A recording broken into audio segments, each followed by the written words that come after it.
역사적으로 보면 교회는 영원합니다. 사람들은 한때를 맡아서 교회를 통해서 하나님께 영광을 돌리고 하나님 나라를 위해서 일하다 가지만 다 그 세대는 다 가나안 땅에 들어가고 그 다음 세대가 또 일어나서 하나님 나라를 올차게 이렇게 맺어가는 것이죠. 말씀드렸지만 우리 교회는 이제 주차장 공사 선교관이 지나면 사실 거의 하드웨어에서는 없는 것이 없는 아주 잘 갖춰진, 그렇게 크지는 않지만 그래도 작지도 않는, 그래서 충분히 하나님의 백성들을 양육하고 뜻을 모아서 하나님의 나라를 위해서 실천할 수 있는 그런 공동체로 세워왔습니다. 어떻게 보면 가장 적당한 그런 규모의 공동체로 세워왔고, 이제 정말 그 어디다 내놔도 손색이 없는, 또 누구를 모셔와도 신앙생활하기에 나쁘지 않는 그런 환경을 만들어 왔습니다. 바로 여러분들이 수고했고 여러분들 흘린 땀이고 하늘에 쌓은 것이죠. 정말 지금부터 우리가 이제 기도해야 될 것은 다음 세대들을 어떻게 세울 것이냐. 이 다음 주자들을 계속해서 우리 교회를 통해서 하나님 나라, 영원한 하나님 나라에 이르도록. 그런데 우리 자녀들부터 시작해서 요새 신방하면서 자녀들 이렇게 안부를 물으면서 기도가 간절해집니다. 우리 자녀들을 정말 하나님 앞에 우리가 바로 세우고 있는가. 그래서 우리 다음 세대들, 지금 엔진이라고 그랬지만 기관차와 같은 것이 지금 삼남이에요. 그래서 삼남이 엔진이면서도 기관차와 같은 끌고 가는 그런 이 다음 세대들이 이 교회에서 일어나서 이들이 정말 교회 이제 중직이 되어가지고 책임적인 자리를 맡아서 일을 해야 될 그런 때가 왔습니다. 제가 미국에 있을 때 미국 장로교 총회장을 38살 먹은 사람을 세웁니다. 백인들이 그 교회 그 원로들이 그 38살 먹은 사람을 총회장으로 세우더라. 그러면서 늙어가는 이 미국 장로교회를 완전히 새롭게 만드는, 또 그런 젊은 사람을 세워놓으니까 그냥 얼마나 신선하게 교단을 이끌어간지 모릅니다. 우리는 장유서로 해가지고 그냥 저 위에서부터 그냥 이렇게 세우는데 미국 사람도 그렇지 않아요. 실질적으로 일할 사람들 세워가지고 다음 세대들을 준비하는 것을 봤습니다. 그게 모세가 여호수아를 세워서 가나안을 맡기듯이 그런 그 인식이 전환이 우리한테는 참 필요한 때다 그렇게 생각하고, 그런 점에서 우리 삼남 오늘 정말 하나님 앞에 기도하는 마음으로 여러분 한 사람 한 사람 하나님 앞에 세운 것입니다. 여러분들이 교회의 구석구석에, 또 어떻게 보면 인생의 가장 바쁜 시간들을 보내고 있는 분들이고, 자녀들 키울라, 또 가정 세울라, 또 여러 가지 사회적으로 문화 중심에 있는 분들인데 가장 에너지가 넘치는 분들이지만 그만큼 바쁜 때인데, 그런 인생의 가운데 토막을 하나님 앞에 들여서 하나님의 교회에, 여러분 인생 못지않게 하나님의 교회를, 교회도 여러분들이 기대하고 있다는 것을 명심하고 그 다음 세대들을 이렇게 세우는 주역들이 되시기를 바랍니다. 그래서 이렇게 정말 좋게 만들어 놨는데 이제 이 공간을 어떻게 보면 그저 은혜로 받은 거 아니겠어요? 선배들이 이 정말 고생하고 헌신하고 희생한 거 비하면 어떻게 보면 그냥 그 은혜 받고 그냥 승차한 거거든요. 그래서 그런 그 은혜에 감사하면서 이 소프트웨어를 내용을 채워가는 우리 다음 세대들이, 사실 다음 세대도 아닙니다만 우리 교회로 봐서는 다음 리더십이 여러분들 가운데서 세워지기를 바랍니다.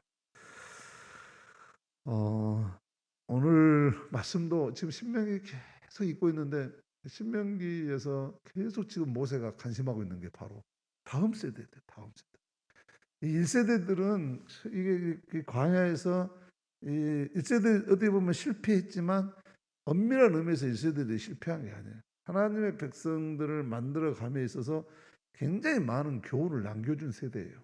그래서 이 세대들은 선민, 하나님의 선택한 백성, 하나님의 선택한 백성이 과연 인생길에서 어떤 약점이 있고 어떤 은혜를 받고 어떻게 이 공동체를 이끌어왔는가 하는 것을 참 이 노을 모델로 보여주는 분들이에요. 그래서 이 세대의 그런 경험을 통해서 제 2세대들이 이제 가나안 땅에 들어갈 2세대들은 너희는 잘한 건 잘한 거고 잘못된 거는 고쳐가지고 제발 너희들은 가나안 땅에서 시행착오를 줄이고 성공하는 백성이 되어달라. 그런 게 모세의 지금 이야기입니다. 오늘은 이 말씀 중에 특별히 하나님께서 얼마나 참고 하나님께서 우리를 얼마나 바로 세우기를 원하시는가 하는 것을 보여주는 말씀이에요.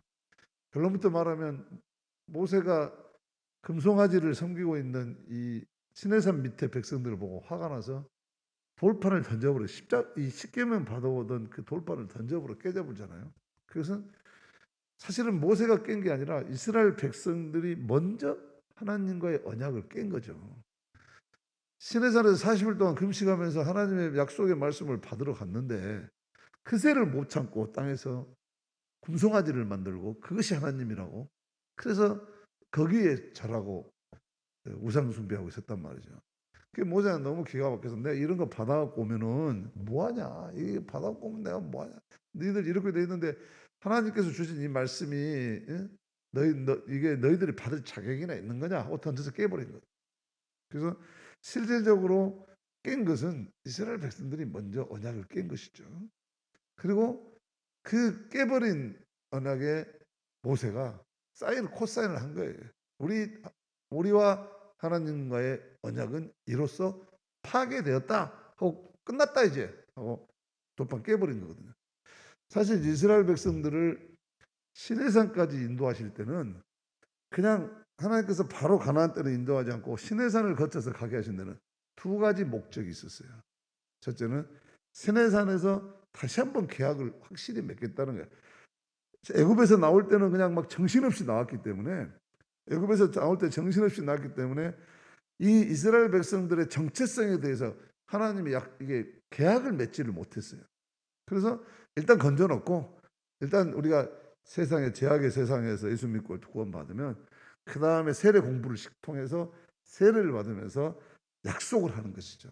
나는 이제 하나님의 백성으로 살겠습니다 하고 하듯이 시내산에 데리고 와서 첫 번째 목적은 하나님과 이스라엘 백성 사이에 계약을 맺는 거죠. 이제 너희는 나의 백성이고 나는 너희의 하나님이 되어줄게.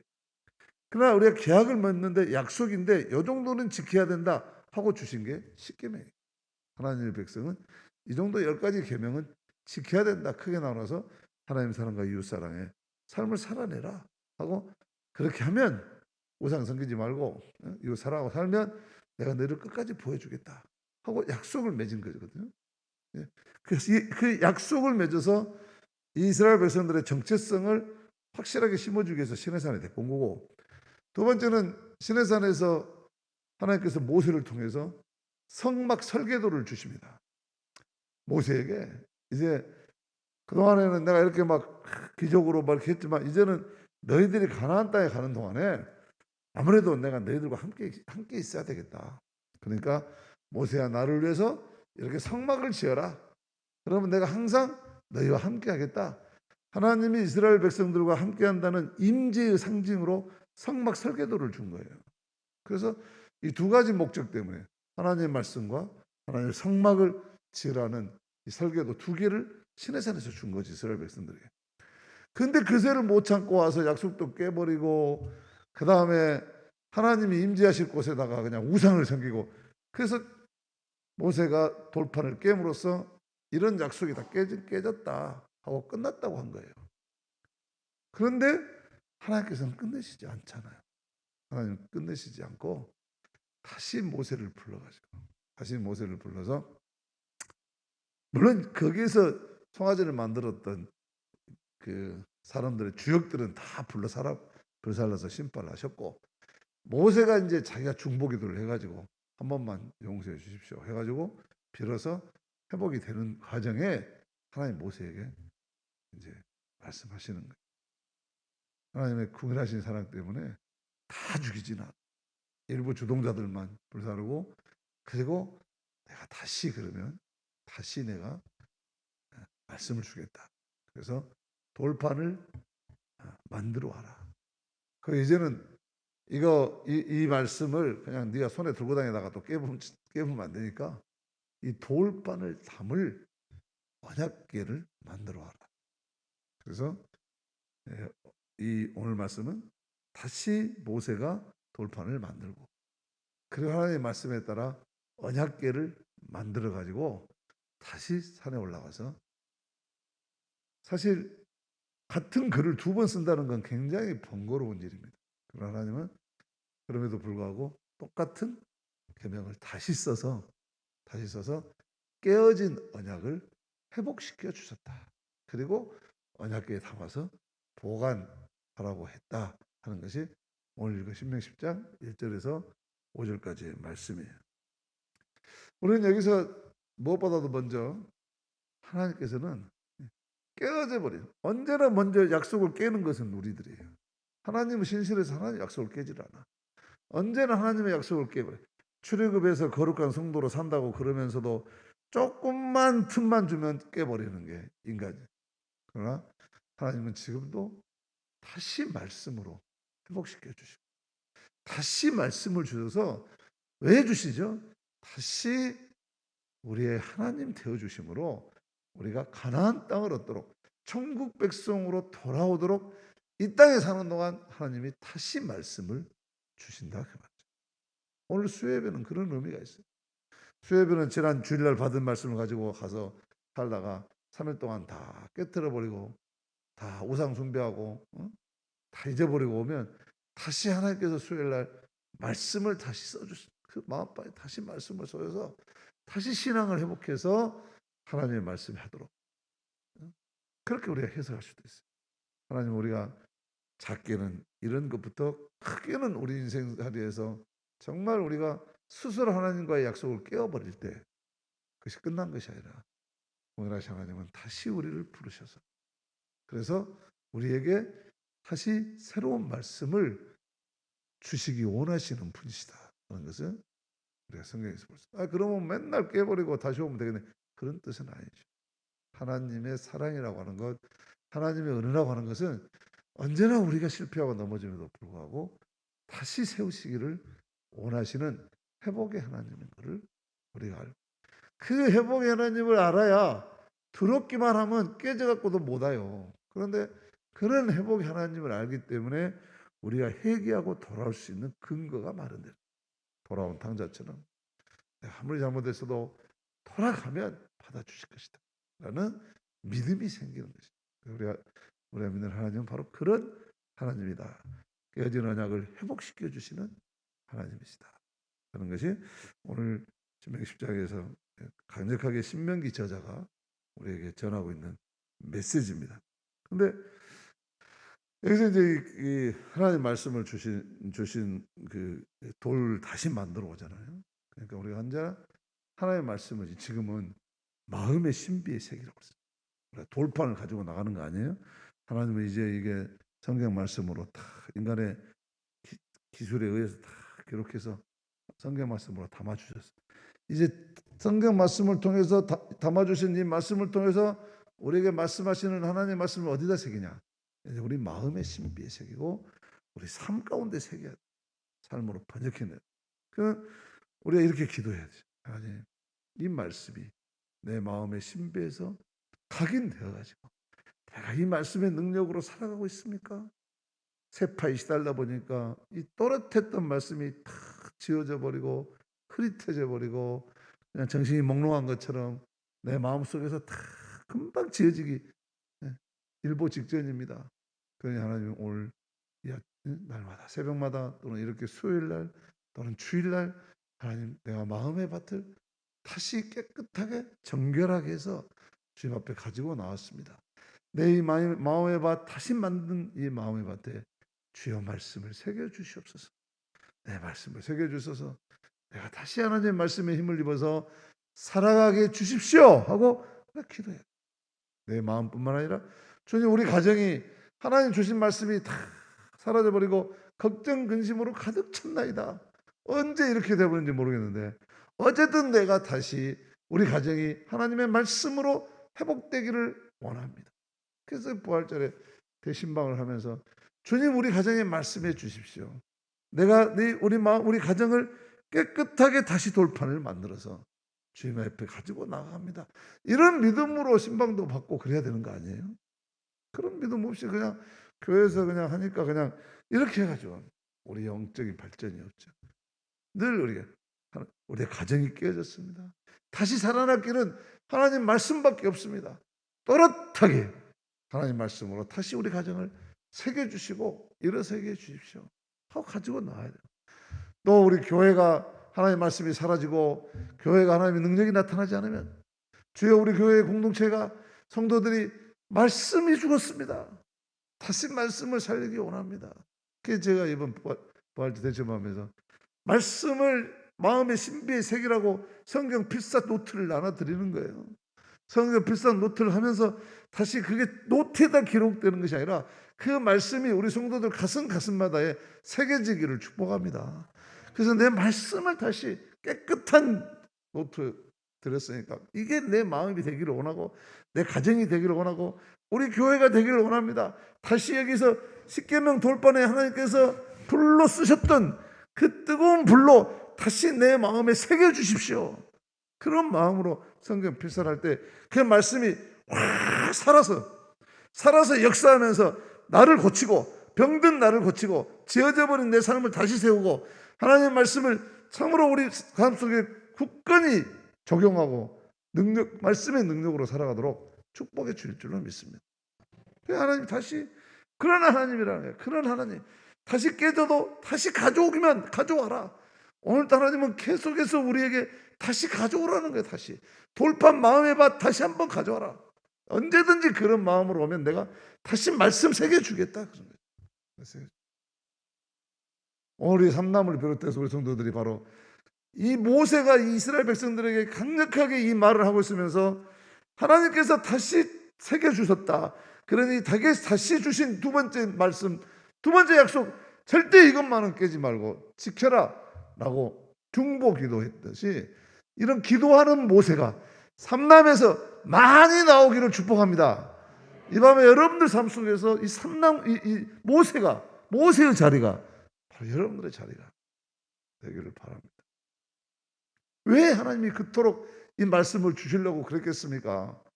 이 말씀 아니면 광야를 건널 수가 없고 가나안 땅에 들어올 수가 없기 때문에 다시 새겨주시는 거예요. 다시. 그 다음에 이걸 갖다가 언약궤에 보관하라고 그래요. 언약궤. 그때는 하나님의 말씀을 언약궤에 보관했지만 지금 이 성경 말씀을 어디다 보관해야 돼? 내 심령 중심에 보관해야 돼요. 근데 이 참 재밌더라고요. 이 언약궤를 뭘로 만나야 돼? 씨띠임 나무예요. 씨띠임 나무는 아카시아 나무죠. 아카시아 나무. 근데 이 아카시아 나무가를 이렇게 보니까 아카시아는 아주 보존성이 굉장히 뛰어나요. 단단하고. 옛날에는 아카시아 나무가 묘회 같은 데 보면 토지를 막 이렇게 해서 숨을 쉬게 땅을 하고 하지만은 너무 번식력이 강하기 때문에 쳐도 막 자라니까 옛날에는 막 쓸데없는 나무라고 그랬는데 이 아카시아 나무가 지금은 재단 기술이 좋고 그래가지고 그 무늬라든지 이런 게 고급 목재로 사용돼요. 근데 이게 단단하고 보존성이 뛰어나 오랫동안 보존할 수 있어요. 이게 잘 부패하지 않고 또 이게 단단하지만은 또 나름대로 아주 탄력이 좋아서 이 서부 시대의 마차의 바퀴를 만들 때 이 아카시아 나무를 만들었고 우리나라에서는 달구지 바퀴 만들 때 이 아카시아 나무로 만들었다는 거예요. 이게 단단하고 보존성이 뛰어나고 썩지 않는 거예요. 부패하지 않는 거예요. 그래서 이 부패하지 않는 거는 타일로시스라는 그런 그 요소가 있어가지고 타일로시스라는 그런 그 요소가 이 아카시아 나무를 아주 부패하지 않게끔 방부성을 가지고 있는 나무예요. 이걸 영적으로 생각해 보니까 기가 막힌 거예요. 하나님의 말씀, 이 말씀을 담는 법궤, 우리들이 하나님의 말씀을 담는 우리가 바로 이 타일로스 물질이듯이 타일로스 같은 믿음이 우리한테 있어서 우리가 이 보존, 하나님의 말씀을 잘 보존하고 사라지지 않도록, 우리 하나님의 말씀을 보존하고 새 속에 물이 스며들지 않도록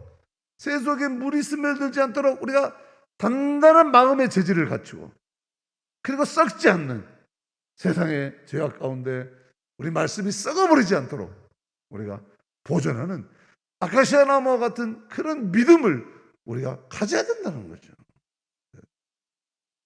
그래서 그런 언약궤 같은 그런 믿음으로 하나님의 말씀을 보존하지 않으면, 하나님의 말씀을 보존해야 돼.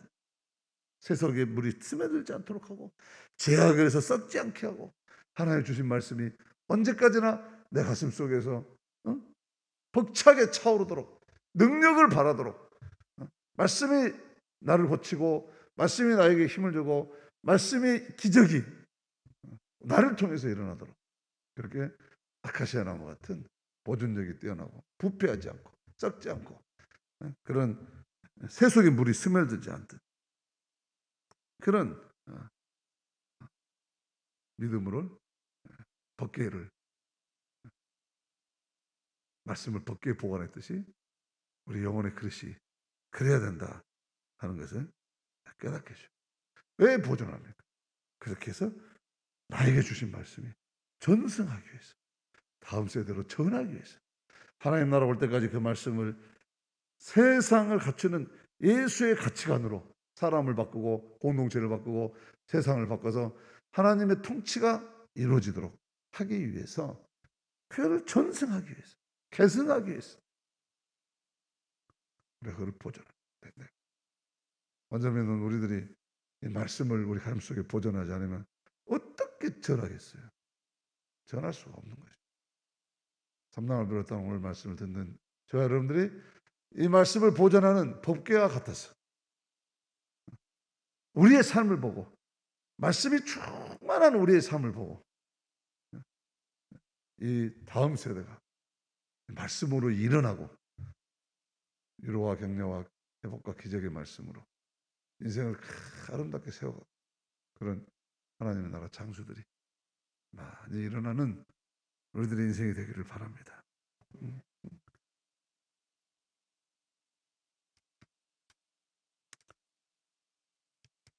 정리하면 오늘 본문에서 모세가 이스라엘 백성들에게 전하는 메시지는 크게 두 가지였습니다. 하나는 제약에도 불구하고 절대로 하나님은 언약을 먼저 파괴하시지 않는다. 언제나 다시 돌아오면 그 언약은 유효하다는 말씀. 그리고 그렇기 때문에 우리는 언제나 깨어져 버린 마음을 다시, 깨진 마음을 다시 다듬어서 하나님 앞에 새 판 깔아서 나가야 된다고 하는. 그래서 이 모세는 이 가나안 땅에 들어갈 다음 세대들에게, 여러분들은 정말 이 두 번째 말씀을 받은 자들로서 마음에 새 판을 깔고 살아라, 이렇게 말씀하죠. 그런 말씀. 그래서 그리고 또 하나는 우리가 이제 이 말씀을 통해서 궁극적으로 보게 되는 것은 예수님의 십자가 부활이에요. 예수님의 십자가에서 완전히 깨어졌지만 부활의 새로운 모습으로 우리를 다시 하나님의 백성으로 이제는 세웠어요. 옛날에는 쉽게 하면 돌판 바꿔갖고 세웠지만 이제는 예수님의 은혜로 우리를 다시 세웠는데, 여기서 이 말씀의 언약궤를 주고 그 다음에 이스라엘 백성들에게 주면서 강조하는 건 뭐냐면, 이 언약궤와 함께 내가 이제 너희들과 함께 하겠다는, 말씀을 담은 언약궤를 이스라엘 백성들에게 주면서 그 언약궤에 아론의 쌍난 지팡이와 만나까지 같이 넣게 하시고, 그것은 임재의 상징이었어요. 임재의 상징. 그래서 그 돌판을 다시 줬고 이 말씀을 너희들한테 준다. 모세의 두 번째 메시지는 하나님이 이 말씀을 통해서 너희들과 언제까지나 함께 하신다 하는 메시지예요. 그러니까 이 두 번째 돌판을 통해서 하나님이 너희와 함께 하시듯이 이 상징으로 다시 너희들을 지켜주실 것이다. 그러니까 말씀에서 떠나지 말아라. 그런 말씀을 떠나면 하나님을 떠나는 것이다. 상징으로 주시죠. 이건 오늘날 이거는 오늘날 어떤 거죠? 이거는 바로 이 말씀을 우리가 어렵게 우리가 믿음으로 담을 때, 말씀을 담을 때 누가 우리와 함께한다? 성령님이 우리와 함께하십니다. 성령님이 우리와 함께하십니다. 성령 하나님이 우리와 함께하셔서 이 말씀에서 떠나지 않아. 말씀을 담으면 성령이 충만해져서 그게 삶의 능력이 되고 삶의 위로가 되고 삶의 평화가 되고, 그래서 우리가 예수 그리스도 십자가 부활을 통해서 이루신 구속의 사역을 성령이 우리를 통해서 계속해서 시작하시다. 오늘도 밤낮 쉬지 않고 이렇게 말씀의 회복과 성령의 충만을 위해서 수고하는 모세가 우리 삼남과 우리 교회에서 끊임없이 이 모세의 자리에 서 있는 사람들이 많이 나올 수 있기를 주님의 이름으로 축복합니다.